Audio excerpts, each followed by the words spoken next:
Hello everyone, welcome back to my YouTube channel.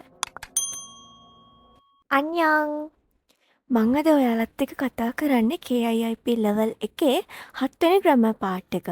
ඔයාලා මුලින්ම මගේ වීඩියෝ එකක් දැක්කේ අද නම් ඔයාලට YouTube එකේ KOR Hub කියලා search කරලා playlist කියන එක click කරලා ඔයාලට ඕන KIP level 2ද KIP level 1ද කියන එක click කරලා ගිහිල්ලා පළවෙනි වීඩියෝ එකේ නම් grammar බලන්න පුළුවන්.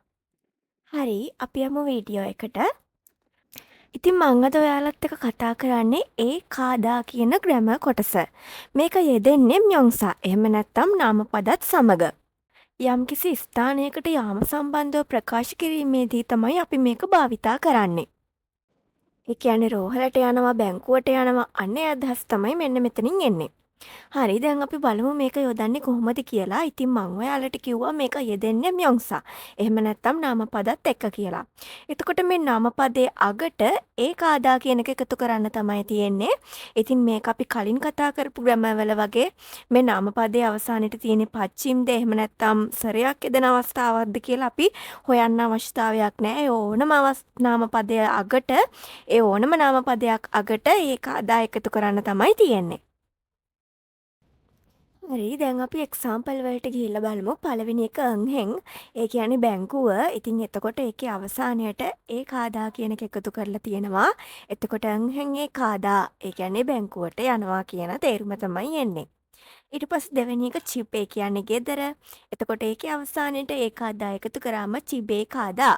ගෙදරට යනවා කියන අදහස තමයි එන්නේ.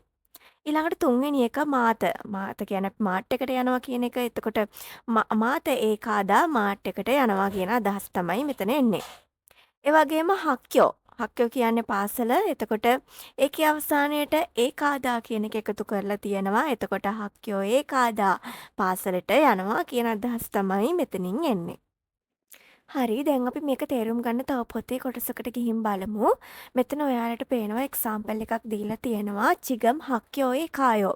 දැන් කොහෙද යන්නේ කියලා අහනවා. ඊට පස්සේ නේ හක්යෝයේ කායෝ ඔව් පාසලට යනවා කියලා තමයි මෙතන කියන්නේ.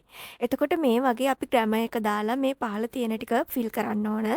අපි පළවෙනි එකට ගිහින් බලමු. පළවෙනි එක චිගම් චිබේ කායෝ. දැන් ගෙදර යනවද කියලා තමයි මෙතන අහන්නේ. එතකොට නේ කියලා උත්තරේ දීලා තියෙනවා. ඒ කියන්නේ ඔව්.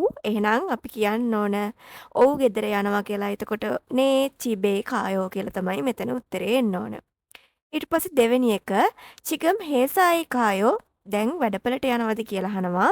ඊට පස්සේ උත්තරේ දීලා තියෙනවා නේ කියලා. එහෙනම් අපි කියන්න ඕන ඔව් වැඩපළට යනවා කියලා. එතකොට නේ හේසායේ කායෝ කියලා තමයි අපි උත්තරේ දෙන්න ඕන.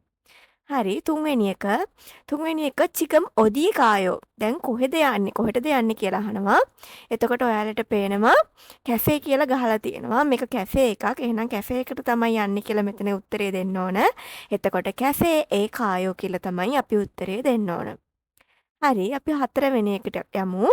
චිකම් ඔදිය කායෝ. දැන් කොහෙද යන්නේ කියලා අහනවා. එතකොට ඔයාලට මේ පින්තූරේ පේනවා. මේක නිකන් මේ කිසුක්සා එකක් වගේ නතර වෙලා ඉන්න බෝඩිමක් වගේ. එතකොට අපි කියන්න ඕන කිසුක්සා එකට යනවා කියලා. එහෙනම් කිසුක්සා ඒ කායෝ කියලා තමයි මෙතන උත්තරේට දෙන්න ඕන. හරි, දැන් අපි පොතේ තව පාඩ එකකට ගිහින් බලමු. මෙතන ඔයාලට පේනවා එක්සාම්පල් එකේ දීලා තියෙනවා මින්සුෂිකා ප්‍යොනි චොමේ කායෝ. එතකොට අපි මෙතන නිකම්ම මේ රූපේ බලලා උත්තරේ දෙන්න තමයි තියෙන්නේ. හරි, අපි පළවෙනි එකට යමු. රාමින් ශීගා කියලා දීලා තිනවා. දැන් අපි බලන්න ඕන රාමින් කොතනද ඉන්නේ කියලා.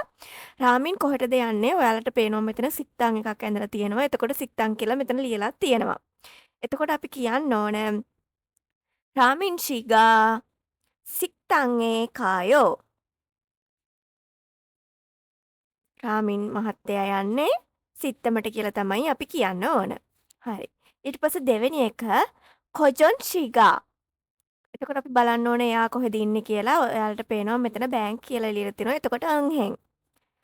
අංහෙන් කියලාත් ලියලා තියෙන උත්තරේ දීලා තියෙනවා. එතකොට අපි ලියන්න ඕන අංහෙන්ගේ කායෝ කියලා තමයි උත්තරේ දෙන්න ඕන බැංකුවට යනවා කියලා.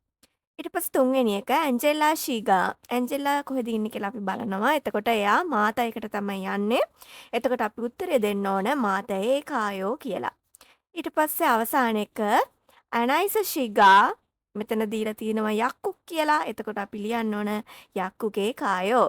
සාමසිකට තමයි යන්නේ කියලා තමයි මෙතන උත්තරේ දෙන්න ඕන. හරි මං හිතනවා ඔයාලට දැන් මේක පැහැදිලි ඇති කියලා. හරි. රාමින්ෂී ඔදිය කායෝ රාමින් මහතා කොහෙද යන්නේ කියලා අහනවා. හක්කයෝයේ කායෝ. එතකොට හක්කයෝ කියන එක අවසානයට ඒ කාදා කියන එක එකතු කරලා ඒ කායෝ කියන එක බවට පත් වෙලා තියෙන්නේ මෙතන වර්තමාන කාලයෙන් තමයි මෙතන උත්තරේ දීලා තියෙන්නේ. හරි. ඉරින්ෂි චිගම් චිබේ කායෝ ඉරින් මහතා දැන් ගෙදර යනවාද කියලා අහනවා. නේ චිබේ කායෝ ඔව් ගෙදර යනවා. එතකොට චිප් කියන එක අවසානයට ඒ කාදා කියන එක තමයි මෙතන එකතු කරලා චිබේ කායෝ බවට පත් වෙලා තියෙන්නේ. ඊට පස්සේ අවසාන එක චේ චිංගුගා හංගුගේ වායෝ. මේකේ තේරුම තමයි මගේ යාළුවා කොරියාවට එනවා කියන තේරුම. එතකොට ඔයාලට පේනවා මෙතන ඒ වායෝ. ඒ වායෝ කියන එක හැදිලා තියෙන්නේ ඒ ඔදා කියන එක හරහා. එතකොට ඔයාලට තේරෙනවා ඇති මෙතන අපි කතා කරන ප්‍රධාන දේ ඒ කාදා. ඒ කාදා කියන්නේ අපි යනවා කියන එක. එතකොට අපි එනවට කියන්නේ ඔදා. එතකොට ඒ කාදා වගේම ඒ ඔදා කියන එක හරහාත් මේක භාවිතා කරන්න පුළුවන් යම්කිසි ස්ථානයකට එනවා කියන්න අපිට ඒ ඔදා කියන එක හරහා ඉදිරිපත් කරන්න පුළුවන්. ඒක තමයි මෙතන එක්සැම්පල් එකේ ඒ වායෝ කියලා වර්තමාන කාලයෙන් තියෙන්නේ ඒ ඔදා කියන එක තමයි මෙතන භාවිතා කරලා තියෙන්නේ. ඉතින් ඒකත් ඔයාලා මතක තියාගන්න. ඒ කදා වගේම ඒ ඔදා කියන එකත් අපිට යොදන්න පුළුවන්. නාමපදයක් අගට ඒ ඔදා කියන එක භාවිතා කිරීම හරහාත් අපිට මේ ග්‍රැමර් එක අනිත් විදියට භාවිතා කරන්න පුළුවන් කියලාත් ඔයාලා මතකයේ තියාගන්න. ඔයාලට අද ග්‍රැමර් එක තේරුණා නම් ඔයාලගේ වටිනා කමෙන්ට් එකත් පහලින් ටයිප් කරගෙන යන්න අමතක කරන්න එපා. ඒ වගේම ඔයා තාමත් අපේ channel එක subscribe කරලා නැත්නම් subscribe කරන්න. වීඩියෝ එකක් දාපු ගමන් දැනගන්න පාළ තියෙන bell icon එකත් click කරන්න. ඉතින් ගිහින් එන්නම්.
ඊළඟ එක සොන්මින් ෂිනන් හංගු ගෝරල් කොම්බුහෙයෝ.